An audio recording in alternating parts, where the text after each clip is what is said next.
प्यारे विद्यार्थियों, good afternoon. आप सभी का वेद माता गायत्री स्कूल की ऑनलाइन क्लास में स्वागत है। तो हमारा जो चैप्टर था राज्यसभा का गठन, हम पढ़ रहे थे राज्यसभा का गठन। तो देखो पॉइंट दोनों में सेम थे, लोकसभा और राज्यसभा दोनों में सेम थे। वहाँ की सदस्य संख्या, निर्वाचन, कार्यकाल और पदाधिकारी। अब दूसरा जो एक कलम ने पढ़ लिया था सदस्य संख्या, और आज दूसरा पढ़ेंगे हम राज्यसभा के सदस्यों का निर्वाचन। पूरा लिखें आप, राज्यसभा के सदस्यों का निर्वाचन। क्या? निर्वाचन। अब देखो लोकसभा के बारे में हमने पढ़ा कि उसका जो चुनाव था वो कैसे होता है, प्रत्यक्ष रूप से। इसलिए उसको क्या कहते हैं, लोकप्रिय सदन, क्योंकि सीधा जनता के द्वारा चुनाव हो रहा था। अब हम पढ़ते हैं राज्यसभा, जो क्या है, स्थायी सदन है। और राज्यसभा के जो बात के नारे वो वोट डालने खुद नहीं जाते। तो इनका चुनाव कौन करता है? तो ये रटना नहीं, समझना आपको। जनता द्वारा चुने हुए जो जनप्रतिनिधि है, कौन है? जनप्रतिनिधि, यानी जनता के द्वारा चुने हुए जो जनप्रतिनिधि हैं, वही क्या करते हैं, राज्यसभा के सदस्यों का निर्वाचन करते हैं। ये आपको याद रखना है। तो राज्यसभा के जो सदस्य हैं उनका निर्वाचन उस राज्य की जो विधानसभा होती हैं, जैसे हम विधानमंडल बोलते हैं, इसके दो सदन होते हैं, विधानसभा और विधान परिषद। तो इनका चुनाव तो लोकसभा का तो हमने डायरेक्ट किया था, लेकिन इनमें क्या होता है, जैसे हम राजस्थान से, हमें राजस्थान में राज्यसभा की सीटें कितनी है? 10, लोकसभा की 25 और राज्यसभा की 10, याद रखना है। तो राज्यसभा की 10 सीटें हैं। तो राजस्थान से जो 10 सदस्य निर्वाचित होके जाते हैं संसद में, ठीक है, वो क्या कहलाते हैं? सांसद। तो इनका चुनाव, इन 10 का 25 था लोकसभा में, तो उनका तो हम सीधा चुनाव करते हैं लोकसभा में। तो जैसे अपने सीकर से अभी जो लोकसभा के चुनाव हुए, जिसमें नरेंद्र मोदी भारत के प्रधानमंत्री बने, तो सीकर एक लोकसभा क्षेत्र है, संसदीय क्षेत्र हम इसको कह सकते हैं। तो उनका चुनाव, यानी उनमें हम वोट डालने गए थे जब प्रधानमंत्री के चुनाव, ऐसे समझ सकते हैं आप। लेकिन जब राज्यसभा के का चुनाव होता है तो उनमें हम डायरेक्ट वोट नहीं करते। तो वो कौन सा हो गया? अप्रत्यक्ष रूप से। कौन सा? अप्रत्यक्ष रूप से इनका चुनाव होता है, इनका राज्यसभा के सदस्यों का। कौन करता है? जनता के द्वारा चुने हुए जनप्रतिनिधि। जैसे हम राजस्थान की बात करें तो राजस्थान में जैसे 10 सीटें हैं, किसकी? राज्यसभा की। तो 10 से जो चुनकर जाते हैं संसद में, कौन सदन में? राज्यसभा में। तो हमारे द्वारा चुने हुए जो जनप्रतिनिधि, हम राजस्थान की बात करें तो राजस्थान में विधानसभा के जो विधायक हैं, जैसे अपनी विधानसभा कहाँ? जयपुर में। तो हमारे जो विधानमंडल का कौन सा सदन है राजस्थान में? एक का विधानमंडल कौन सा है? एक सदन ही है, एक सदन है। कौन सा? विधानसभा। कौन सा? विधानसभा। तो विधानसभा के सदस्यों को क्या कहते हैं? विधायक। क्या कहते हैं? विधायक। तो ये विधायक क्या करते हैं? इनको विधायक को क्या बोलेंगे? जनप्रतिनिधि। और ये विधायक क्या करते हैं? राज्यसभा के सदस्यों का निर्वाचन करते हैं। समझ गए होंगे आप। पर इनका चुनाव डायरेक्ट नहीं होता, इनका चुनाव हम नागरिक नहीं करते, बल्कि हमारे द्वारा चुने हुए जो जनप्रतिनिधि हैं वो करते हैं। अर्थात अब राज्य में जनप्रतिनिधि कौन है? विधानसभा के लोग ही करते हैं, तो उसको विधायक बोलेंगे हम। जनप्रतिनिधि तो सरपंच भी जनप्रतिनिधि होता है, लेकिन वो भाग नहीं लेता। तो उनमें भाग कौन लेता है? विधायक। तो जैसे राजस्थान की बात करें, राजस्थान में विधानसभा है, तो विधानसभा के सदस्य क्या करेंगे? इनके निर्वाचन में भाग लेंगे। तो इसमें आनुपातिक जो संक्रमणीय पद्धति है उसके द्वारा, यानी अप्रत्यक्ष रूप से इनका चुनाव होता है। तो इसमें लिखिए, इस पॉइंट में आप इसमें लिखिए, भारत के संविधान के अनुसार राज्यसभा के सदस्यों भारत के संविधान के अनुसार राज्यसभा के सदस्यों का निर्वाचन विधानसभा के निर्वाचित सदस्यों द्वारा आनुपातिक टी छोटा आएगा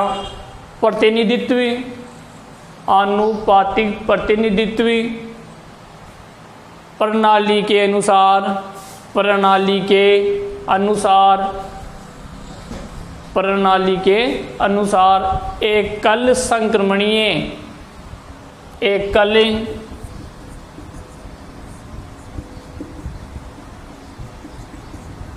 एकल संक्रमणीय पद्धति के द्वारा किया जाता है। एकल संक्रमणीय पद्धति के द्वारा किया जाता है। अर्थात आगे सब लिखे, अर्थात इनका चुनाव किनका? राज्यसभा के सदस्यों का। इनका चुनाव अप्रत्यक्ष रूप से किया जाता है। कौन से रूप से? अप्रत्यक्ष यानी इनडायरेक्ट रूप से, अप्रत्यक्ष रूप से किया जाता है। तो ये निर्वाचन कंप्लीट हो गया। यानी सीधा जनता के द्वारा नहीं किया जाता। सीधा तो किस में किया जाता है? लोकसभा में। जैसे 25 सीटें राजस्थान में, तो वो कौन सा हो गया? उसको हमने क्या बोला था? निम्न सदन और लोकप्रिय सदन बोला था। क्यों बोला था? क्योंकि उनके जो सदस्य सीधी जनता द्वारा चुने जाते हैं, डायरेक्ट चुनाव करता है नहीं, उसमें आम नागरिक जो वोटर है वो भाग लेता है। लेकिन इसमें नहीं लेता। इनमें क्या करता है? जनता द्वारा चुने हुए जो जनप्रतिनिधि है वो क्या करते हैं? भाग लेते हैं। जैसे राजस्थान की बात करें या वो राज्य की बात करें तो वहाँ के जो विधायक होते हैं वो क्या करते हैं? इनका चुनाव करते हैं। अगला लिखिए तीसरा, राज्यसभा का कार्यकाल। तीसरा पॉइंट लिखिए, राज्यसभा का कार्यकाल। पॉइंट तो सेम है, थ्योरी बदल जाएगी। तीसरा लिखिए, राज्यसभा का कार्यकाल। अब जो कार्यकाल को अवधि भी बोल सकते हैं, ये भी सही है। अवधि यानी समय। अब देखो, राज्यसभा का कार्यकाल, जैसे हमने पढ़ा लोकसभा का कार्यकाल कितना होता है, ये प्रश्न भी कई बार पूछ लेते हैं। लोकसभा और राज्यसभा, एक नंबर का क्वेश्चन आ गया। लोकसभा का 5, तो हम ज़्यादा सबका 5 चाहिए तो हम जल्दीबाजी में 5 ही कर देते हैं। तो यहाँ आपको विशेष ध्यान रखना है, लोकसभा का कार्यकाल 5 वर्ष होता है, जबकि राज्यसभा का कितना होता है? 6 वर्ष। ये विशेष याद रखेंगे आप। ज़्यादा सब में 5 हैं तो हम 5 कर देते हैं अक्सर, लेकिन आपको ध्यान रखना है लोकसभा और राज्यसभा की बात, तो लोकसभा का 5 और राज्यसभा का 6 वर्ष होता है। तो देखो, राज्यसभा का कार्यकाल 6 वर्ष का होता है और राज्यसभा एक स्थायी सदन, हम पहले पढ़ चुके हैं शुरू में जब लिखाया था। स्थायी सदन है। कौन सा सदन है? ऊपरी सदन। राज्यसभा को ऊपरी सदन भी कहते हैं, द्वितीय सदन भी कहते हैं। और ये संसद का कौन सा सदन है? स्थायी यानी परमानेंट। इसको भंग नहीं किया जा सकता। जैसे लोकसभा को तो भंग किया जा सकता है, प्रधानमंत्री को बीच में भी हटाया जा सकता है अगर उसके पास पूरी नंबरिंग नहीं है तो, लेकिन इसको नहीं हटाया जा सकता राज्यसभा के सदस्यों को। तो कौन सा सदन है? स्थायी सदन है। ये आपको याद रखना है। तो कार्यकाल मतलब 6 वर्ष का होता है और ये संसद का स्थायी सदन है। फिर इसमें एक चीज़ और लिखनी है आपको स्थायी सदन के साथ, कि इनके जो सदस्य हैं, अब स्थायी परमानेंट है तो मतलब ये नहीं कि एक बार जीतने के बाद जो सांसद हैं वो हमेशा के लिए चला गया, ऐसा स्थायी मतलब ऐसा नहीं। सदन स्थायी है, व्यक्ति स्थायी नहीं है, सांसद स्थायी नहीं है। जैसे मान लो, इसमें ध्यान रखना है, प्रत्येक 2 वर्ष बाद, एक लाइन है, प्रत्येक 2 वर्ष बाद 1/3 सदस्य, 1/3 मतलब 1/3, तीसरा हिस्सा। जैसे 100 व्यक्ति है उसमें 1/3 हो तीसरा हिस्सा। जैसे 100 का 25 चौक 100, तो वो कौन सा हो गया? 1/4 होगा, 1/4। 1/3 है यहाँ पर, मतलब तीसरा हिस्सा। 33-99 मतलब तीसरा हिस्सा। तो राज्यसभा के जो सदस्य होते हैं वो प्रत्येक 2 वर्ष बाद 1/3 यानी 1/3 सदस्य क्या हो जाते हैं? सेवानिवृत्त हो जाते हैं, जिसको हम रिटायरमेंट बोलते हैं ना, सेवानिवृत्त हो जाते हैं। यानी अवकाश ग्रहण कर लेते हैं। सेवानिवृत्त का मतलब है अवकाश ग्रहण कर लेते हैं। और इनकी जगह जो 1/3 सदस्य क्या हुए, सेवानिवृत्त हुए, उनकी जगह 6 वर्ष के लिए पुनः यानी दोबारा चयन कर लिया जाता है। वही किसके द्वारा, अप्रत्यक्ष रूप से, जैसे हमने भी कार्यकाल में उसमें निर्वाचन में पढ़ा। तो विशेष बात क्या है, कार्यकाल में राज्यसभा का कार्यकाल कितना होता है, 6 वर्ष। ये स्थायी सदन है, यानी ये ऊपरी सदन है। और विशेष बात, प्रत्येक 2 वर्ष बाद राज्यसभा के 1/3 यानी 1/3 सदस्य सेवानिवृत्त हो जाते हैं, अर्थात अवकाश ग्रहण कर लेते हैं। उसकी जगह पुनः यानी दोबारा 1/3 सदस्यों का चुनाव किया जाता है। फिर वो 6 वर्ष के लिए काम करते हैं। ऐसे ये क्रम चलता रहता है। तो ये कौन सा स्थायी सदन है, ये कभी भंग नहीं होता, ये आपको ध्यान रखना है। अब देखो यहाँ पर थ्योरी में तो आपने लिख दिया, लेकिन यहाँ एक प्रश्न पूछा जाता है, 1 नंबर का प्रश्न, छोटा प्रश्न है। कई बार वर्ष उसको दोनों तरफ से याद करेंगे। राज्यसभा के सदस्य प्रत्येक 2 वर्ष बाद, यानी प्रत्येक 2 वर्ष बाद राज्यसभा के कितने सदस्य, ऐसा बोले तो कितने सदस्य अवकाश ग्रहण कर लेते हैं, यानी रिटायरमेंट हो जाते हैं। तो ऑप्शन में आ गया, या तो मान लो अभिसद आते हैं तो ऑप्शन आ गया, या वो आपको मन से लिखना है 1/3 लिख दो या 1/3, एक ही बात है। ये इसको उल्टा पूछ लेते हैं कि राज्यसभा के 1/3 सदस्य अर्थात 1/3 सदस्य यानी कुल संख्या का तीसरा, तो 1/3 सदस्य कितने वर्ष बाद अवकाश ग्रहण कर लेते हैं, 1 2 3 4 2 वर्ष बाद। कितने वर्ष बाद, 2 वर्ष बाद। तो अब इसमें लिखें आप, थ्योरी में लिखें, राज्यसभा एक स्थायी सदन है। अब इसके नीचे लाइन खींच लेंगे आप, राज्यसभा एक स्थायी सदन है जो कभी भंग नहीं होता, जो कभी भंग नहीं होता, तथा इसका कार्यकाल 6 वर्ष है। तो 6 के नीचे भी लाइन खींच लेंगे, क्योंकि सब में कॉमन है, 5 ये हट के है। तो इसमें कितने हैं, 6 वर्ष, तथा इसका कार्यकाल कितना है, 6 वर्ष। आगे देखो अगली लाइन में, प्रत्येक 2 वर्ष बाद, शुरू से लिखेंगे, चिन्ह लगा के लिखेंगे तभी आपको याद रहेगा अगला पॉइंट कौन सा है। प्रत्येक 2 वर्ष बाद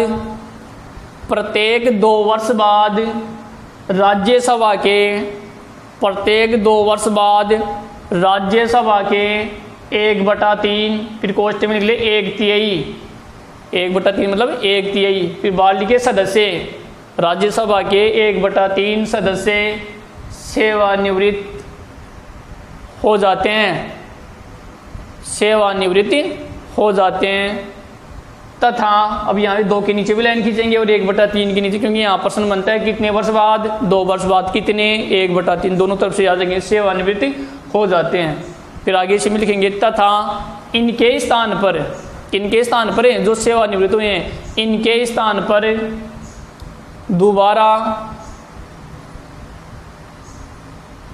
दोबारा उतने ही सदस्यों का चुनाव 6 वर्ष के लिए कर लिया जाता है। दोबारा उतने ही सदस्यों का चुनाव 6 वर्ष के लिए कर लिया जाता है, मतलब वापस 6 वर्ष के लिए उनका चुनाव हो जाता है। स्थायी जरूरी याद रखेंगे, स्थायी सदन ये पूर्व में बता चुके हैं। तो ये कंप्लीट हो गया अपना तीसरा पॉइंट, ठीक है। तो थ्योरी में से छोटे प्रश्न भी बनते हैं, तो ये भी आप याद रखेंगे, तो थ्योरी भी हो जाएगी, साथ में आपको प्रश्न भी, जो छोटे प्रश्न है वो भी काम हो जाएगा आपका, और बड़े जो हम व्याख्या करते हैं वो भी याद हो जाएगा। तो 6 वर्ष याद रखेंगे, लोकसभा का 5 और राज्यसभा का 6 वर्ष। चौथा लिखे, जैसे हमने लोकसभा के पदाधिकारी पढ़े थे, अध्यक्ष और उपाध्यक्ष, उसी प्रकार इसमें लिखिए आप राज्यसभा के पदाधिकारी,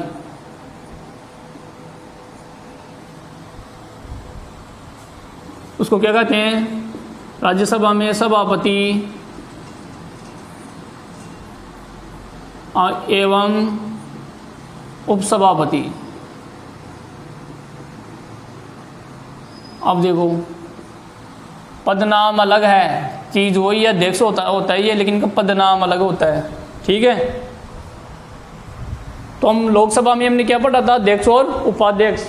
अब उसमें चीज वही है, यह अध्यक्ष है वो उपाध्यक्ष है, लेकिन पदनाम अलग है। राज्यसभा में हम सभापति बोलते हैं और उपाध्यक्ष को क्या बोलते हैं, उपसभापति। ये याद रखना है। तो इसमें देखो एक मोस्ट चीज क्या थी कि लोकसभा हमने पढ़ा था, तो लोकसभा में एक अध्यक्ष होता है और एक उपाध्यक्ष होता है। एक अध्यक्ष और एक उपाध्यक्ष हो गया सेकंड नंबर पे। तो ये दोनों ही क्या थे, लोकसभा में जो सदस्य थे जो चुनकर जाते हैं। जैसे 543 था, 2 आंग्ल भारतीय, तो 45 हो गए, तो उन्हें 543 में से एक को अध्यक्ष बना दिया और एक को उपाध्यक्ष बना दिया। तो दोनों कंपेयर करेंगे, इसे रटना नहीं है। लेकिन इसमें क्या होता है कि जो सभापति होता है, अध्यक्ष ने यहाँ सभापति बोलते हैं, तो यहाँ अध्यक्ष सभापति होता है, वो हमेशा भारत का क्या होता है, उपराष्ट्रपति। क्या होता है, उपराष्ट्रपति। ये विशेष ध्यान रखेंगे। मतलब लोकसभा में तो अध्यक्ष और उपाध्यक्ष दोनों का चयन किन में से होता है, लोकसभा के जो सदस्य यानी जो सांसद होते हैं जो चुनकर जाते हैं। 543 है, 552 हो सकते हैं, लेकिन है कितने, 543। उनमें से दोनों, जैसे क्लास में मॉनिटर होता है, जैसे हम 10वीं क्लास की बात करें या 12वीं की बात करें, तो एक मॉनिटर हो गया, एक सेकंड मॉनिटर हो गया, तो उस क्लास में से तो हम उनका चयन करते हैं ना। ठीक उसी प्रकार लोकसभा में अध्यक्ष और उपाध्यक्ष उन सदस्यों में से ही चुनाव कर लेते हैं हम। लेकिन राज्यसभा की बात करें तो थोड़ा सा अंतर है कि केवल जो सभापति होता है वो हमेशा भारत का उपराष्ट्रपति होता है। ये याद रखना, वो राष्ट्रपति नहीं, उपराष्ट्रपति हमेशा राज्यसभा का पदेन सभापति होता है। मतलब अध्यक्ष होता है, लेकिन हम सभापति लिखेंगे, यहाँ पदनाम को सभापति है। और उपसभापति वही सेम ऊपर वाला सदस्यों में से ही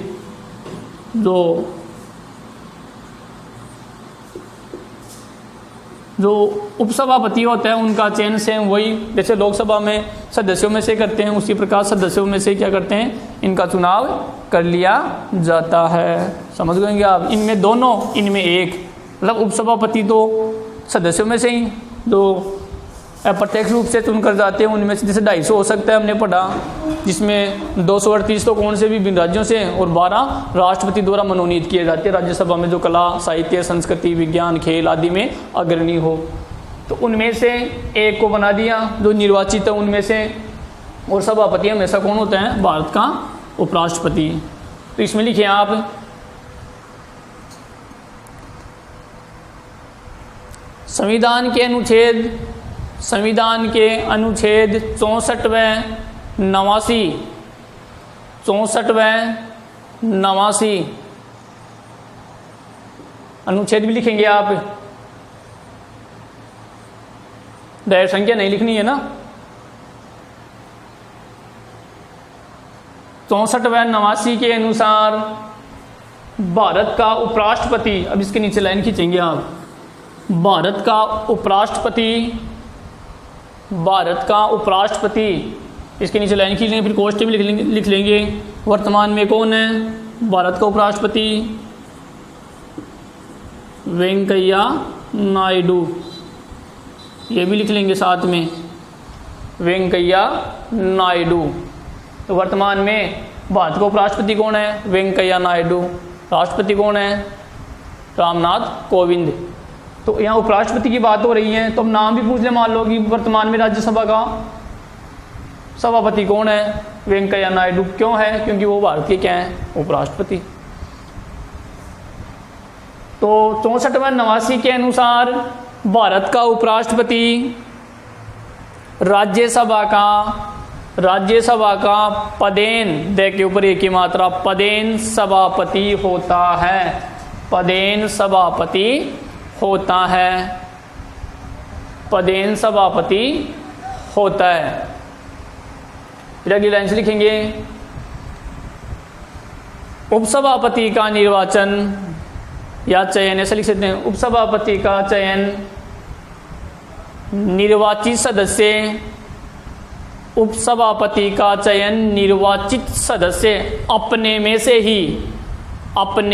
ही चुनते हैं, अपने में से ही चुनते हैं। जैसे ऊपर पढ़ा था ना हमने, इनमें दोनों था, इनमें एक है, अपने में से ही चुनते हैं।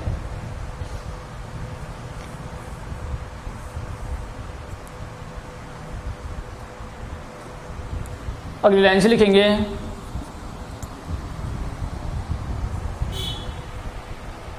राज्यसभा का सभापति।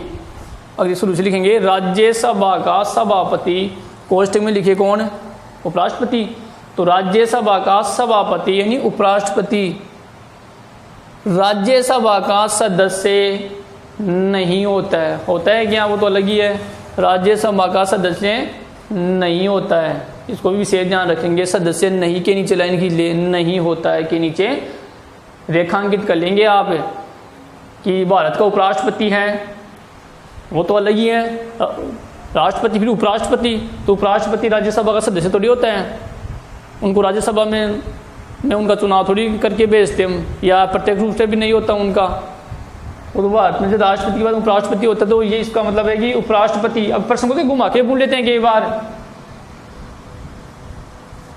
कि वह व्यक्ति जो उस सदन का सदस्य न होते हुए भी उसका अध्यक्ष होता है या सभापति होता है। प्रश्न कैसे अध्यक्ष भी दे सकते हैं घुमाने के लिए, तो कौन हो गया? उपराष्ट्रपति। मतलब इसका सदस्य नहीं है वो, इनमें उनको चुनकर थोड़ी भेजा था, लेकिन फिर भी वो क्या होता है? उस सदन का क्या होता है? सभापति। तो वह पदनाम बताइए, वह व्यक्ति कौन है जो उस सदन का सदस्य न होते हुए भी क्या होता है? उसका अध्यक्ष होता है या उसका सभापति होता है? उपराष्ट्रपति। या उपराष्ट्रपति कौन से सदन का सभापति होता है? राज्यसभा का। ठीक है, ये ऐसा याद रखेंगे आप।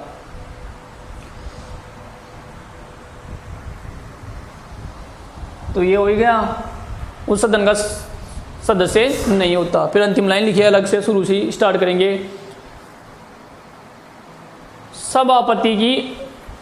सभापति के अनुपस्थित होने पर, ऐसा लिखे, मतलब उपराष्ट्रपति के, तो सभापति के अनुपस्थित होने पर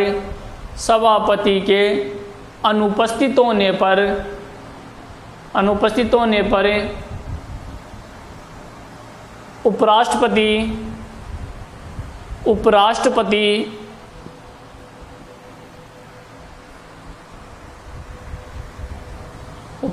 ने उपसभापति लिखे, यानी सभापति कौन होगा? उपराष्ट्रपति होगा ना। अगर ये अनुपस्थित है, मतलब एब्सेंट जिसको बोलते हैं, वो किसी कारण से सदन में नहीं है, तो अब सदन का संचालन कौन करे?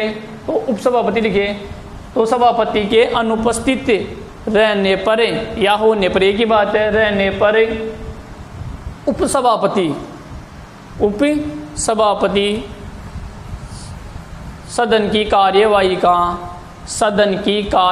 का संचालन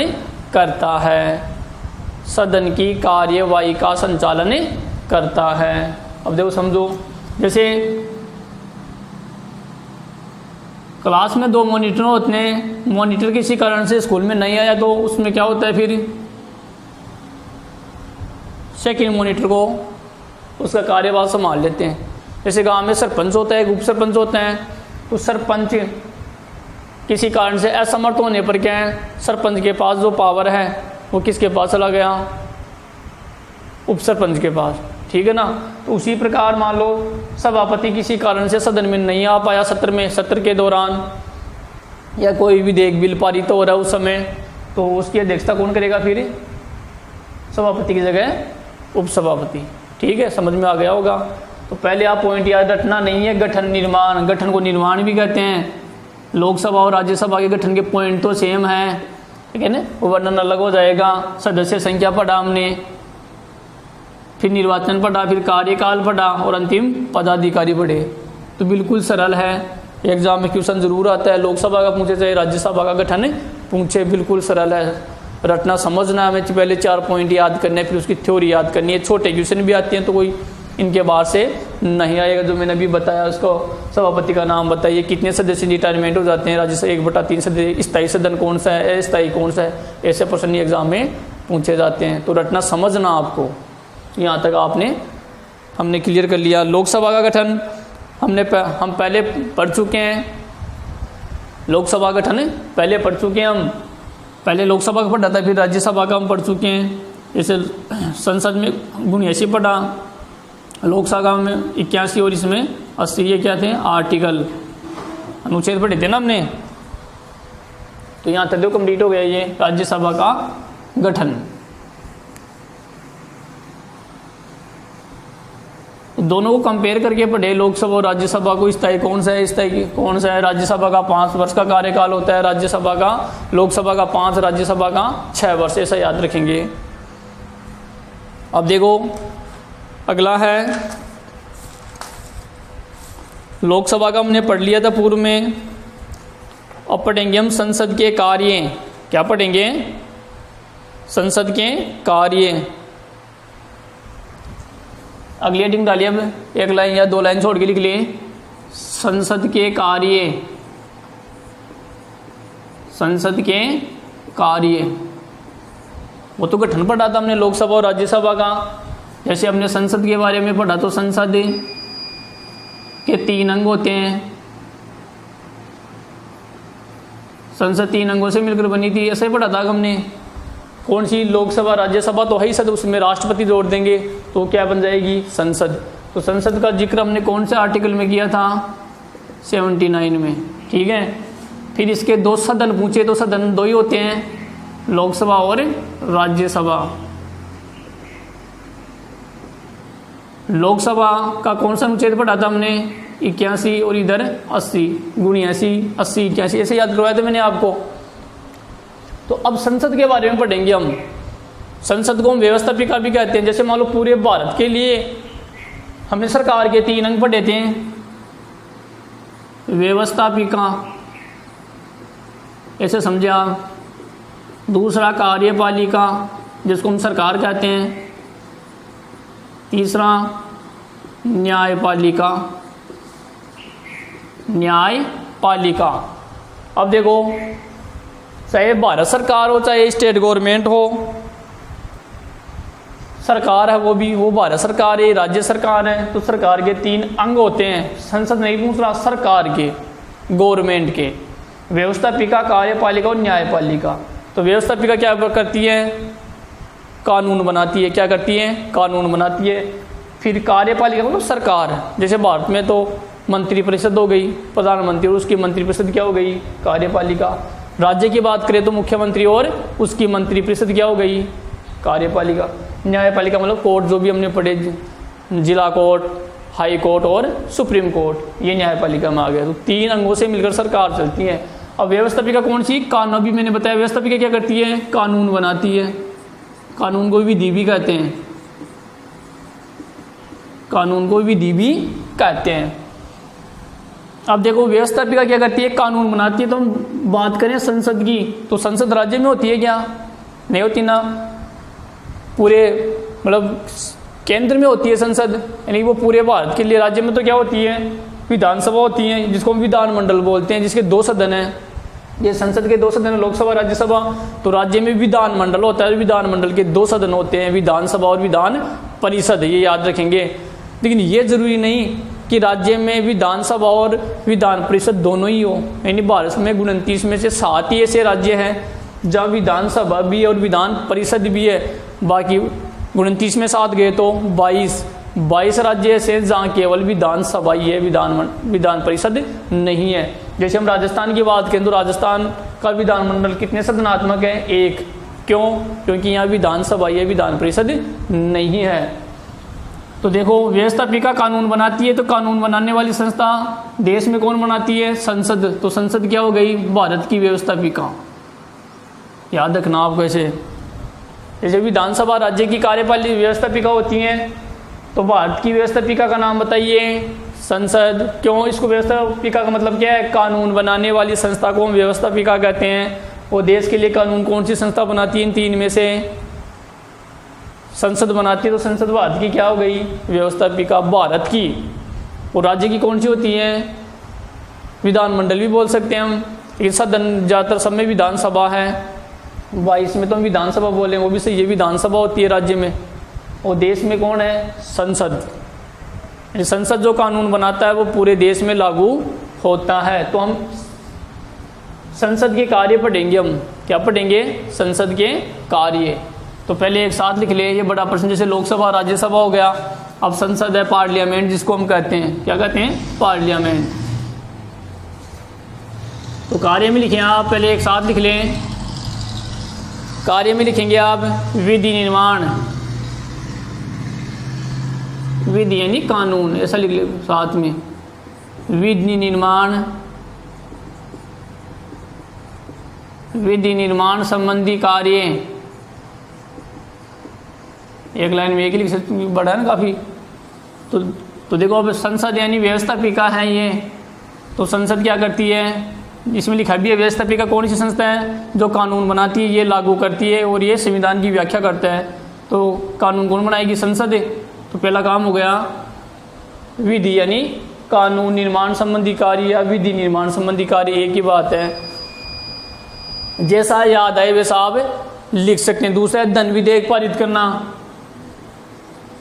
धन विधेयक, विधेयक को बिल भी कहते हैं। धन विधेयक पारित करना, पारित करना, दूसरा पॉइंट धन विधेयक पारित करना, धन विधेयक पारित करना। तीसरा है संविधान में संशोधन करना यानी बदलाव करना। तो संविधान में संशोधन करना, संशोधन यानी बदलाव, या कोई नई चीज़ जोड़नी है, कोई हटानी है, तो सब क्या हो गया? संशोधन में आ गया यानी बदलाव में आ गया। चौथा है कार्यपालिका, सेकंड नंबर, जिसको हम सरकार कहते हैं अपनी भाषा में, गवर्नमेंट। कार्यपालिका पर नियंत्रण रखना, नियंत्रण रखना, नियंत्रण मतलब कंट्रोल, नियंत्रण मतलब कंट्रोल। मुख्य रूप से ये चार ही हैं, लेकिन इसमें दो और जोड़ देते हैं हम, पांचवा जोड़ते हैं। अब देखो निर्वाचन संबंधी कार्य या शक्ति, वो भी गलत नहीं है, तो पांचवा लिख देंगे हम निर्वाचन संबंधी कार्य, निर्वाचन यानी चुनाव। अब देखो आप सोचेंगे कैसे, अभी बताऊं मैं, पहले पूरा लिख लिया हम। अंतिम लिखें महाभियोग, महाभियोग, योग है ना, योग, महाभियोग संबंधी कार्य। अब देखो संसद यानी व्यवस्थापिका, संसद मतलब भारत की व्यवस्थापिका को हम संसद कहते हैं। तो पहला है कानून, पूरे एक लिख ले, दोनों मैंने क्यों लिखा? विधि को ही कानून कहते हैं, तो आप ये नहीं दोनों लिखे, याद है दोनों लिख दो, नहीं तो विधि निर्माण संबंधी या कानून निर्माण एक ही बात है, कानून बनाना तो कौन करता है? संसद। दूसरा है धन विधेयक पारित करना, भारत सरकार को जितनी भी योजनाएं बनती हैं तो उनके लिए धन खर्च करना पड़ता है, तो धन से संबंधित विधेयक कौन सा है? जिसका संबंध धन से हो वो कौन सा हो गया? धन विधेयक, ठीक है, उसको पारित करना संसद का काम है। वही दो सदन करेंगे, लोकसभा और राज्यसभा, इसके इनमें तो पेश होता है। तो धन विधेयक हमेशा कहाँ पेश होता है? लोकसभा में। ये प्रश्न भी बताएंगे, पढ़ेंगे तब। ये प्रश्न है कि धन विधेयक केवल लोकसभा में प्रस्तुत किया जाता है, राज्यसभा में नहीं। और जितने भी विधेयक हैं पहले हम राज्यसभा में भी रख सकते हैं, बाद में लोकसभा में पेश करवा सकते हैं, या पहले लोकसभा में रख दिया तो बाद में राज्यसभा में। फिर देखो लास्ट में इन दो सदनों में पारित होने के बाद, जो संसद के 3 अंग क्यों हैं? क्योंकि लोकसभा में कोई सदन बिल पारित हो गया, कोई, फिर उसको राज्यसभा में रखते हैं, समाचारों में सुनते हैं हम, कोई भी देगा उस पर बहस हो रही है, सब सुनते हैं ना हमें। तो लोकसभा में हो गया, फिर राज्यसभा में, या मान लो पहले राज्यसभा में हो गया तो बाद में लोकसभा में, एक ही बात है। ये नहीं कि नियम नहीं पहले लोकसभा में रखे, किसी भी सदन में रख सकते हैं। अब ये भी देख पास हो गया, पारित का मतलब पास हो गया, तो पास होने के बाद वो कानून नहीं बनता। कानून कब बनेगा? जब उस पर भारत का राष्ट्रपति तो तीसरा होगा, तीनों से मिलकर बनती है संसद, तो भारत का जो राष्ट्रपति है वो उस पर हस्ताक्षर करता है। क्या करता है? हस्ताक्षर। हस्ताक्षर करने के बाद ही वो कानून बनता है, ये आपको याद रखना है। तो इसको हटा दें, हमें राष्ट्रपति को हटा दें तो वो संसद नहीं रहेगी, फिर ये याद रखना आपको। फिर वो दो सदनी हो जाएंगे, लोकसभा और राज्यसभा। संसद पूछे तो संसद 3 अंगों से मिलकर बनती है, लोकसभा, राज्यसभा और राष्ट्रपति। सदन पूछे तो 2। अब ये 2 सदन ही है, वो सदन थोड़ी है, ये सब याद रख सकते हैं। वो सदन थोड़ी है, वो तो व्यक्ति है, तो वो संसद में शामिल होगा। यानी भारत का राष्ट्रपति संसद का अभिन्न अंग होता है। तो लेकिन अब यहाँ क्या विशेष याद रखना आपको? धन विधेयक है वो केवल सबसे पहले लोकसभा में ही रखा जाता है। तो ये प्रश्न के बार पूछ लेते हैं, धन विधेयक कौन से सदन में पेश किया जाता है या प्रस्तुत किया जाता है या रखा जाता है? लोकसभा में। ठीक है, ये विशेष में आपको याद रखना है। बाद में धन विधेयक पास होने के बाद राज्यसभा में तो भेजते हैं, बाद में भेजते हैं, लेकिन केवल लोकसभा में उसको पेश किया जा सकता है, रखा जा सकता है। अब देखो इसमें एक और है, राज्यसभा में रख दिया, अब राज्यसभा उस पर बहस करे या न करे, इसको वापस जवाब दे या न दे, तो उसके लिए 14 दिन का समय होता है। ये भी याद रखना आपको।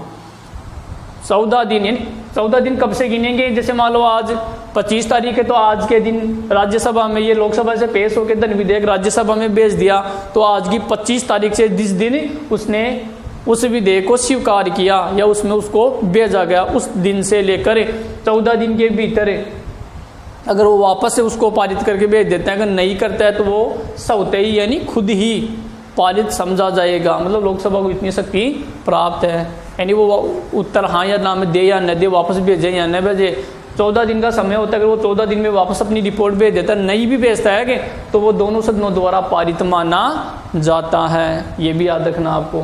कितने दिन में? 14 दिन में। अब देखो संविधान में संशोधन करना यानी बदलाव करना।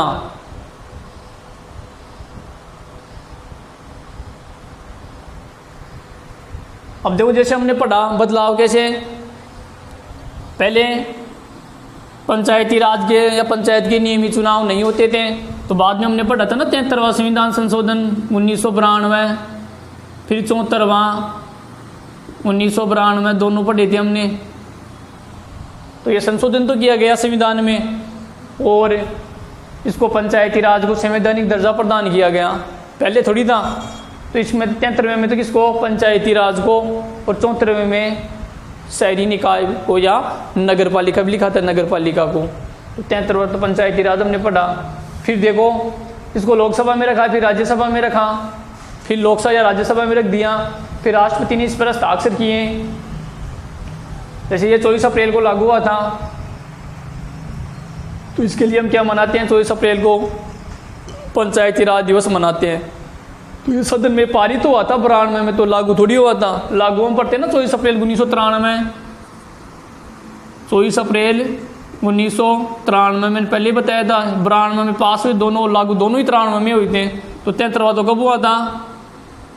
24 अप्रैल 1993 को। तो 92 ये तो पारित था, ये लागू था। ठीक है, फिर 74वां पढ़ा था हमने। तो 74वां कब हुआ था? 1 जून सन वही 1993। तो 92, 93, 74 क्रम से 92, तो दोनों में 93 हो जाए, पर यहाँ चेंज करना आपको। 73वां तो 24 अप्रैल को और ये 1 जून को। तो प्रत्येक 24 अप्रैल को क्या मनाते हैं हम? पंचायती राज दिवस। तो ये 24 अप्रैल को लागू कर दिया गया था। तो ये किसने किया संशोधन? संसद ने। किसने किया? संशोधन संसद ने किया। तो ये अधिकार किसको है? संसद को। अगर राजस्थान की बात करें, राजस्थान में जो विधानसभा है वो बदलाव कर सकती है या नहीं कर सकती? क्योंकि संघ सूची में जो विषय पढ़े थे हमने 98, याद होगा 98 विषय पढ़े थे ना हमने। तो जो महत्वपूर्ण कार्य है वो किसके पास है? केंद्र सरकार के पास है। तो ये संसद को दिए गए हैं। फिर कार्यपालिका पर नियंत्रण रखना, नियंत्रण यानी कंट्रोल रखना। तो जैसे काम रोको प्रस्ताव है, ये प्रश्न बड़ा भी है, अलग से पूछ लेते हैं इनके कार्य के अलावा भी कि कि संसद कार्यपालिका पर किस प्रकार नियंत्रण रखती है, तो प्रश्न का उत्तर क्या होगा, कौन कौन से साधन हैं उनके द्वारा नियंत्रण रखा जाता है। जैसे उसमें काम रोको प्रस्ताव है, काम रोको प्रस्ताव मतलब है जैसे संसद में कोई काम चल रहा है, सत्र चल रहा है, जो बजट सत्र, मानसून सत्र, शीतकालीन सत्र, तो 3 सत्र होते हैं ना, हमने पढ़ा था सामान्य रूप से 3 ही होते हैं, ठीक है। तो उसमें देखो उसको रोका जा सकता है, काम रोको बोलते हैं उसको, काम रोक। फिर यह सरकार के खिलाफ अविश्वास प्रस्ताव हो गया, वो भी क्या है, नियंत्रण का तरीका। एक कटौती प्रस्ताव है, अविश्वास प्रस्ताव है, काम रोको प्रस्ताव है, प्रश्न पूछकर, ये सब क्या है, संसद द्वारा कार्यपालिका को नियंत्रित करने के तरीके। फिर देखो निर्वाचन संबंधी कार्य, निर्वाचन मतलब है किसी का चुनाव करना, तो चुनाव तो कौन करता है, चुनाव आयोग करता है, वही करता है। लेकिन फिर संसद कहाँ आ गई बीच में, तो राष्ट्रपति और उपराष्ट्रपति के लिए तो निर्वाचक मंडल होता है, उनका चुनाव कौन करता है, संसद करती है, निर्वाचक मंडल का कार्य है ना। तो राष्ट्रपति और उपराष्ट्रपति के निर्वाचन से संबंधित कार्य संसद के द्वारा किए जाते हैं, क्योंकि डायरेक्ट हम थोड़ी करते हैं राष्ट्रपति उपराष्ट्रपति का चुनाव, तो निर्वाचक मंडल के द्वारा किया जाता है, जो अनुच्छेद किसमें 54 में। तो ये कार्य किसका हो गया, निर्वाचन भी हो गया। फिर महाभियोग संबंधी कार्य, महाभियोग का मतलब क्या होता है, पद से हटाना, पद से हटाना, यानी राष्ट्रपति है या सुप्रीम कोर्ट का न्यायाधीश है, उनको समय से पूर्व पद से हटाना चाहते हैं, तो उसके लिए क्या करना पड़ता है, उसकी प्रक्रिया को क्या बोलते हैं, महाभियोग। ये शब्द भी भूल लें कि राष्ट्रपति को किस पद से हटाने की प्रक्रिया को क्या कहते हैं, महाभियोग। तो ये महाभियोग कहाँ रखा जाता है, संसद में। पहले लोकसभा में रख दो, फिर राज्यसभा में, या पहले राज्यसभा में रख दो या बाद में कोई में रख सकता है। केवल धन विधेयक याद रखना है, धन विधेयक केवल सबसे पहले लोकसभा में रखा जाता है, बाकी सारे भी किसी में भी रख सकते हैं। तो महाभियोग, जैसे मान लो भारत के राष्ट्रपति को 5 साल के लिए होता है, उनको हटाना है समय से पहले, उनको किसी असमता के कारण या किसी इस पर कोई, उन पर कोई आरोप लग गया तो उनको हटाना चाहिए, तो वही 14 दिन पहले उनको सूचना देंगे, फिर वो किस कारण हटा रहे हैं उनका जिक्र करेंगे, फिर उसको हमने जैसे लोकसभा में रख दिया तो वहाँ जांच होगी उस मामले की जिसके लिए वो रखा गया है, फिर राज्यसभा में जाएगा, फिर राज्यसभा जांच करती है, या पहले राज्यसभा में रख दिया तो राज्यसभा में वो पास हो गया, फिर राज्यसभा लोकसभा में आएगा, फिर लोकसभा में भी पास हो गया तो वो हट जाएगा भारत का राष्ट्रपति, तो उसको बोलते हैं महाभियोग की प्रक्रिया। तो वो कहाँ हुई, संसद में हुई ना, इसलिए महाभियोग संबंधी कार्य भी किसका हुआ, संसद का। तो संसद के कार्यों का वर्णन कीजिए या कोई 4 का वर्णन कीजिए, ऐसा कुछ भी आ गया तो आपको ये पहले 6 पॉइंट याद होने चाहिए। संख्या दें तो कोई भी 4 का वर्णन कर दे, या न देते आप 6 का लिखे उसमें वर्णन कर दें। अलग से प्रश्न पूछ सकते हैं, राष्ट्रपति पर महाभियोग की प्रक्रिया को समझाइए, तो उसकी पूरी डिटेल है, वो भी मैं आपको बताऊंगा। तो इसमें नंबर 1 लगा के लिख लिया, अभी एक लाइन छोड़ के, विधि यानी कानून निर्माण संबंधी कार्य, कानून निर्माण संबंधी कार्य,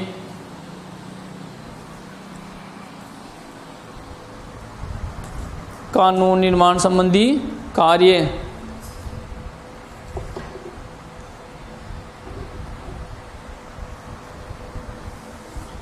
इसमें लिखिए आप, सरकार के व्यवस्थापिका अंग का, व्यवस्थापिका ना 3 अंग होते हैं ना, तो व्यवस्थापिका अंग का सबसे महत्वपूर्ण कार्य कानून बनाना है या कानून निर्माण करना है। तो निर्माण सब थोड़ा ठीक लगेगा, कानून निर्माण करना है, ऐसा लिखे। फिर अगली लाइन से स्टार्ट करेंगे, भारत की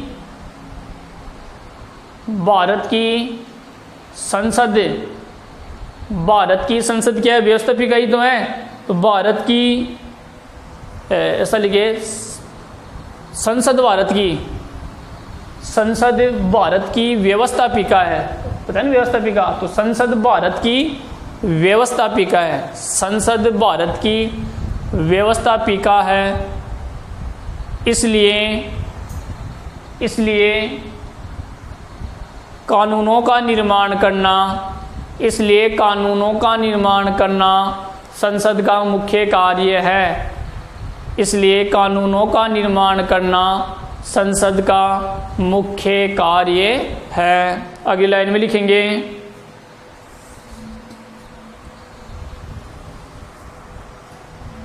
अगली लाइन में लिखेंगे संसद को बिल्कुल सरल है, वर्णन भी सरल है, समझना थोड़ा सा। संसद को संघ सूची व समवर्ती सूची, संसद को संघ सूची व समवर्ती सूची दोनों पर कानून बनाने का,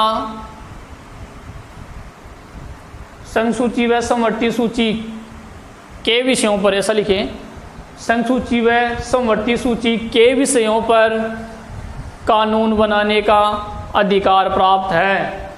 कानून बनाने का अधिकार प्राप्त है। अब देखो, हमने 3 सूचियां पढ़ी थी, संघ, राज्य और समवर्ती। पूर्व में पढ़ चुके हैं हम, तो इसका रिवीजन भी हो जाएगा। तो संघ में तो भाई इनमें काम का, संविधान में इनके काम का बंटवारा कर दिया। तो संघ सूची में तो कानून कौन बनाएगा? केवल भारत सरकार या संघ सरकार या केंद्र सरकार। राज्य सूची में राज्य सरकार और समवर्ती में दोनों, ये तो पढ़ा था हमने, दोनों बना सकती हैं। तो यहाँ इसलिए तो हमने लिखा भारत की जो संसद वो संघ सूची के विषय और समवर्ती सूची के विषय पर कानून बना सकती है। तो हमने दोनों क्यों लिखा? क्योंकि संघ पे तो बनाती है और समवर्ती में भी दोनों बनाती, तो ये भी इसका नंबर भी तो आएगा। समवर्ती में दोनों है, इसलिए हमने ये भी लिख दिया। ठीक है, फिर एक और है ना, ये तो लिख लिया आपने, तो यहाँ नीचे लाइन ही लेंगे पूरे पे। ये कानून बनाते तो कानून किन पे बनाएगा? जो इनके अधिकार क्षेत्र में, तो अधिकार क्षेत्र में कौन से हैं? समवर्ती सूची और संघ सूची। अब एक और आएगा अवशिष्ट विषय, तो अगली लाइन पहले समझ लिए, इसको बाद में लिखें। हमने पढ़े थे अवशिष्ट विषय, पढ़े थे ना, जो कनाडा से लिए गए, ये भी पढ़ा था हमने। और आर्टिकल 248, तो ये रिवीजन हो जाएगा आपका यहाँ। तो ये तो कानून बनाती है समवर्ती और संघ सूची दोनों पर। साथ ही अवशिष्ट विषय कौन से थे? वे विषय जिनका उल्लेख तीनों ही सूचियों में, अनुसूची दोबारा आई है, सूची है नहीं, तो तीनों ही सूचियों में नहीं है, वो कौन से हो गए? अवशिष्ट विषय, नहीं जो बाद में आए, जो बाद में आए उन्हें अवशिष्ट विषय कहा गया। और जो अवशिष्ट विषय कहाँ से लिए गए हैं? कनाडा से, जो उत्तरी अमेरिका महाद्वीप का एक देश है। आर्टिकल 248 के तहत तो ये प्रश्न भी पूछा जा सकता है, अवशिष्ट शक्तियाँ भारत में किस देश से लिए गए हैं? कनाडा से। आर्टिकल कौन से में उल्लेख है? 248 में। आगे देखो, फिर अवशिष्ट विषय पर भी कानून बनाने का अधिकार किसको है? संसद को। ये भी हमने पढ़ा था, तो ये भी इस कानून निर्माण में ये भी लिखेंगे हम। तो अगली लाइन में लिखें, अवशिष्ट विषयों पर, अवशिष्ट विषयों पर, फिर कोष्टक में आप याद रख सकते हैं, लिख सकते हैं, कनाडा लिख लें। ये क्यों लिखा रहा हूँ मैं, ये लिखना जरूरी नहीं इसमें लिखे, लेकिन क्यों लिख रहे हैं कि पिछला जो पढ़ा वो रिवीजन हो जाएगा आपका। अवशिष्ट विषय, यानी आपको अवशिष्ट विषय कहाँ से लिए गए? कनाडा देश या कनाडा से। फिर अनुच्छेद 248, तो इसे आपको क्या पता हो जाएगा कि जो अवशिष्ट विषय हैं वो कनाडा से लिए गए हैं। और कौन से अनुच्छेद में इसका उल्लेख है? 248 में। तो अवशिष्ट विषयों पर, फिर कोष्टक बंद करके लिखेंगे, विषयों पर कानून बनाने का अधिकार, कानून बनाने का अधिकार संसद के पास है। कानून बनाने का अधिकार संसद के पास है। बिल्कुल ये याद हो गया होगा आपको, यानी संसद भारत की व्यवस्थापिका है, अतः उन्हें कानून उनका मुख्य काम क्या है? कानून बनाना। संसद संघ सूची व समवर्ती सूची के विषय पर कानून बना सकती हैं। साथ ही फिर अगली लाइन से क्यों लिखा है आपको याद रहे, अवशिष्ट विषय भी हमने पढ़े थे, अवशिष्ट विषयों पर कानून बनाने का अधिकार किसको है? संसद को। आगे देखो,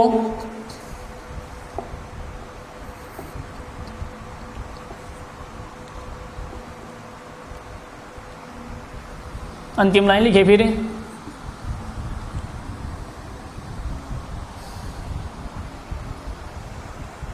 कुछ विशेष परिस्थितियों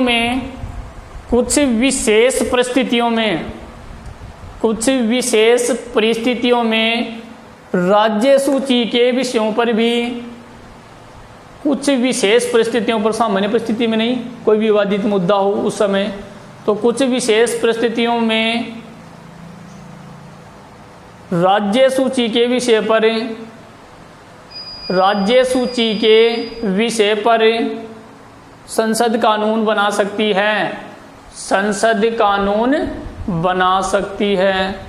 3 तो पढ़े, हमने और पढ़ लिया कि कुछ विशेष परिस्थितियों में, जो राज्य सूची हमने पढ़ा कि राज्य सूची के विषय पर कानून कौन बनाता है, केवल राज्य सरकार, लेकिन कुछ विशेष परिस्थितियां होने पर, सामान्य में नहीं, ज़्यादातर तो राज्य ही बनाती है, लेकिन कुछ विशेष परिस्थितियां होने पर कानून कौन बना सकता है, संसद। तो हमने एकात्मकता को दर्शाता है, हमने एकात्मक भी तो पढ़े थे ना, अवशिष्ट शक्तियाँ, एक संविधान, राज्यसभा में सदस्यों का असमान प्रतिनिधित्व, एकल नागरिकता, ये होने तो कौन सी चीज़ें, संघात्मक सिस्टम है, लेकिन एकात्मकता को दर्शाते हैं, ये पढ़ा था ना हमने, तो वही आ गया।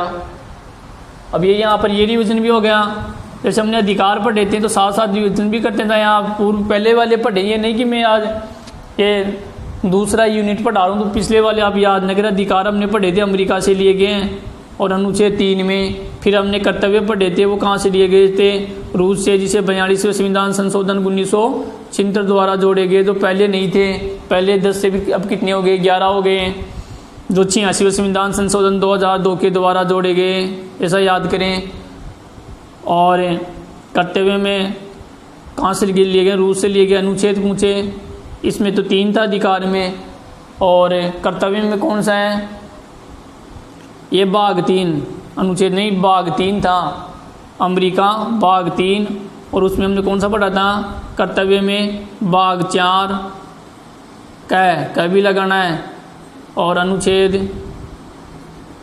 51 क, या क की जगह ए भी लगा सकते हैं, ये पढ़ा था। फिर एक आया था नीति निदेशक तत्व, जो आयरलैंड से लिए गए, और उसमें कौन सा था, केवल भाग 4, ये भी साथ ध्यान रखना है।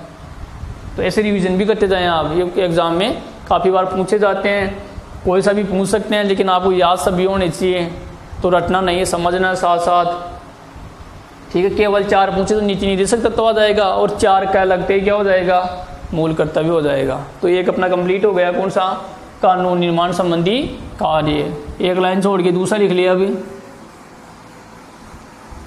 दूसरा लिखें, धन विधेयक पारित करना, धन विधेयक पारित करना।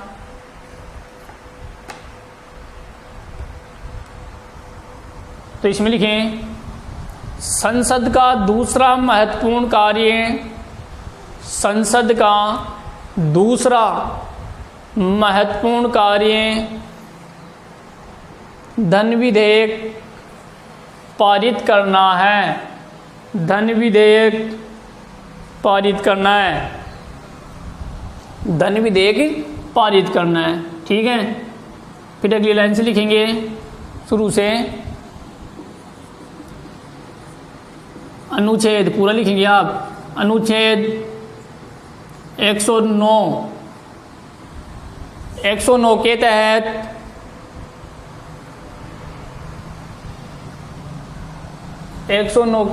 या 109 में, ऐसा लिख सकते हैं, 109 के तहत धन विधेयकी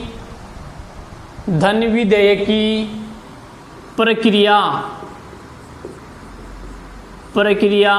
का वर्णन है, प्रक्रिया का वर्णन है। एक लाइन में एक लिखेंगे तो दोनों के नीचे लाइन खींचेंगे, क्योंकि आर्टिकल भी पूछ लेते हैं। वर्णन में तो आपको याद होना ही चाहिए कि धन विधेयक में हमें क्या लिखना है, लेकिन अलग से छोटा प्रश्न भी पूछ सकते हैं कि धन विधेयक की प्रक्रिया का उल्लेख या वर्णन संविधान के कौन से आर्टिकल में है, 109 में। कौन से में, 109 में। फिर अगली लाइन में लिखेंगे, अनुच्छेद 110 क्रम से ही है, 109 में तो प्रक्रिया और 110 में क्या, वो लिखे अनुच्छेद 110 में, अनुच्छेद 110 में तो नीचे लाइन खींचेंगे, 10 में धन विधेयक को धन विधेयक को परिभाषित किया गया है, परिभाषित किया गया है, दोनों अलग अलग है, परिभाषित किया गया है। तो काफ़ी इंपॉर्टेंट है दोनों।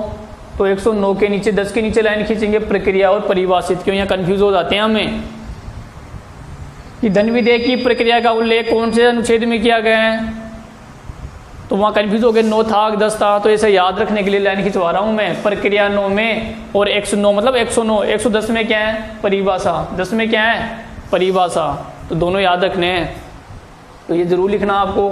9 प्रक्रिया से 2-3 बार रीडिंग करेंगे। 109 में प्रक्रिया, 10 में परिभाषा। भाई धन विधेयक किसे कहेंगे हम, ठीक है। अब एक चीज़ और ध्यान रखनी है आपको, यहाँ बता देता हूँ, आगे और भी आएगा, इसमें लिखना नहीं है आपको। कोई विधेयक धन विधेयक है या नहीं, जैसे और विधेयक तो है ये जिसका संबंध धन से नहीं है। जैसे मान लो भी शिक्षा का जो 11वां करते हुए जोड़ा 33वां 34वां मैंने उदाहरण देके समझाया, तो वो धन विधेयक थोड़ी था। तो कोई धन से संबंधित विधेयक है, पैसों से संबंधित, तो वो धन विधेयक है या नहीं, इसका फैसला कौन करता है। तो ऑप्शन में आ गया राष्ट्रपति, उपराष्ट्रपति, प्रधानमंत्री, लोकसभा अध्यक्ष, राज्यसभा का सभापति। तो आपको हमेशा याद रखना है लोकसभा अध्यक्ष। यह प्रश्न भी काफ़ी इम्पोर्टेंट है। कोई विधेयक धन विधेयक है या नहीं, इसका फैसला कौन करता है। कई बार कई कंपटीशन क्लासों में आ भी चुका है ये, लोकसभा अध्यक्ष, राज्यसभा नहीं, लोकसभा अध्यक्ष, या लोकसभा स्पीकर भी लिख सकते हैं इसको, लोकसभा अध्यक्ष या लोकसभा स्पीकर भी बोलते हैं इसको। तो कोई विधेयक धन विधेयक है या नहीं, इसका फैसला कौन करता है, लोकसभा अध्यक्ष। अब देखो सदन पूछे धन विधेयक कौन से सदन में रखा जाता है, तो मैंने बताया केवल लोकसभा में, केवल लोकसभा में ही रखा जाता है, राज्यसभा में नहीं। तो ये भी प्रश्न है एक। अब देखो यहाँ उसको आप आपस में मिला के देखे कैसे, भाई लोकसभा में रखा जाता है बिल हमेशा, तो इसका फैसला कौन करेगा, लोकसभा अध्यक्ष। ऐसे साथ याद कर लेंगे। धन विधेयक हमेशा लोकसभा में ही रखा जाता है, और धन विधेयक है या नहीं, इसका फैसला भी कौन करेगा, लोकसभा का अध्यक्ष, प्रधानमंत्री। ये नहीं लिखना आपको, ठीक है। तो ये प्रश्न भी साथ क्लियर होना चाहिए। तो 9 में प्रक्रिया, 9 मतलब 109 और 110 में परिभाषा का उल्लेख किया गया, इसे परिभाषित किया गया। अगली लाइन में लिखे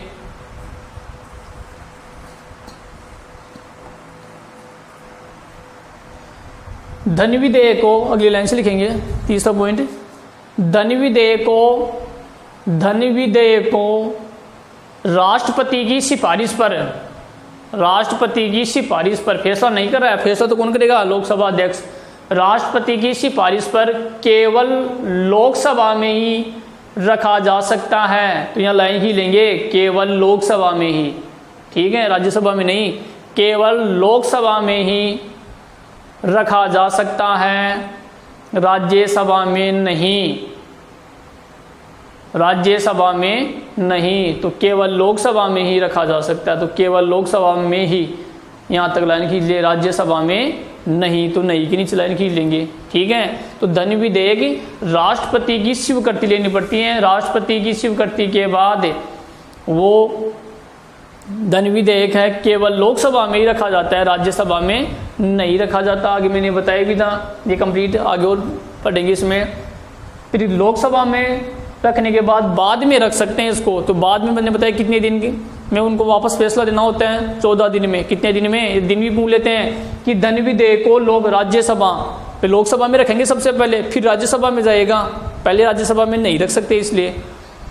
तो वो कितने दिन तक रोक सकती है, कौन, राज्यसभा, तो केवल 14 दिन। कितने दिन, 14 दिन रोक सकती है। अगर वो ज़्यादा या उसका कोई वापस जवाब नहीं देती, तो 14 दिन से अधिक हो गए तो वो सौते ही क्या हो जाएगा, पारित समझा जाएगा, ठीक है। तो अगली लाइन में लिखेंगे अभी,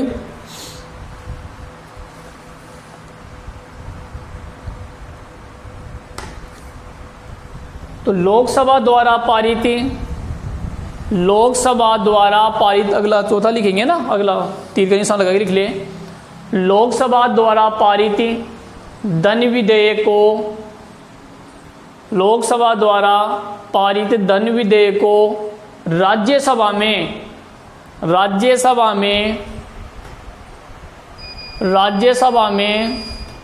भेजे जाने पर, फिर राज्यसभा में भेजेंगे ना, तो राज्यसभा में भेजे जाने पर प्राप्त तिथि से यानी तारीख से, कौन कर रहा है अभी, राज्यसभा ने, लोकसभा ने पास कर दिया, अब राज्यसभा में भेजेंगे, तो प्राप्त तिथि से 14 दिन के भीतर, तो 14 दिन के नीचे लाइन खींच लेंगे, प्राप्त तिथि से यानी तारीख से 14 दिन के भीतर विधेयक को वापस लोकसभा को लौटाना अनिवार्य है। विधेयक को वापस लोकसभा को लौटाना अनिवार्य है। मतलब लोकसभा में, सबसे पहले लोकसभा में रखेंगे क्योंकि राज्यसभा में रख ही नहीं सकते, उसको विशेष सकती है, किसको, लोकसभा को। फिर भेज दिया, जैसे आज भेज दिए तो आज की तारीख से यानी प्राप्त तिथि हो गई ना जिस दिन उसने लिया, तो उसके 14 दिन से वापस राज्यसभा को भेजना क्या है, अनिवार्य है, कंपलसरी है, ठीक है, अनिवार्य है। लेकिन आगे इसमें लिख लें, लेकिन राज्यसभा इसे तय समय पर वापस नहीं भेजती है। तय समय कौन सा, 14 दिन हो गया ना। यदि राज्यसभा तय समय से पहले इसे वापस नहीं भेजती है तो धन विधेयक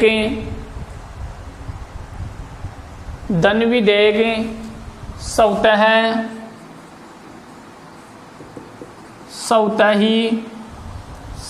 ही दोनों सदन लोकसभा और राज्यसभा दोनों सदनों द्वारा पारित समझा जाएगा। दोनों सदनों द्वारा पारित समझा जाएगा। देखो थ्योरी भी बिल्कुल सरल है, कठिन नहीं थी, तो बिल्कुल सरल है ये। विशेष बात क्या, धन विधेयक केवल लोकसभा में ही रखा जा सकता है, राज्यसभा में नहीं। तो अनुच्छेद 109 में धन विधेयक की प्रक्रिया का वर्णन किया गया है और 110 में उसको परिभाषित किया गया है। कोई भी विधेयक धन विधेयक है या नहीं, इसका फैसला कौन करता है, तो ये भी आप साथ में लिख ले, आगे और आएगा वैसे तो, अंतिम लाइन लिख लें। कोई विधेयक धन विधेयक है या नहीं, विशेष लाइन है ये, 1 नंबर का क्वेश्चन है। कोई विधेयक धन विधेयक है या नहीं, इसका फैसला लोकसभा अध्यक्ष करता है।